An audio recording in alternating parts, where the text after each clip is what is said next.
السلام علیکم، S M news کے ساتھ میں ہوں احمد ندیم۔ خبروں کا سلسلہ بڑھاتے ہوئے خبر شامل کرتے ہیں گوجرانوالہ سے۔ ملزمان کی عدم گرفتاری پر لواحقین کا سی پی او آفس کے باہر احتجاج۔ گوجرانوالہ چوکی انچارج نے ملزمان سے ساز باز ہو کر ملزمان کو گرفتار نہیں کیا۔ اسی حوالے سے مزید تفصیلات جانتے ہیں اپنے نمائندے احمد کھوکھر سے۔ جی احمد، بتائیے کیا تفصیلات ہیں آپ کے پاس؟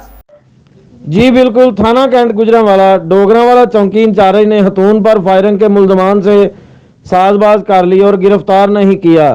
تفصیلات کے مطابق 2 نومبر کو ملزمان نے معمولی طرح کلامی پر خاتون کو فائرنگ کر کے زخمی کر دیا تھا، جس کی درخواست ڈوگرانوالہ چوکی کو دی گئی، جنہوں نے ملزمان سے ساز باز کر لی۔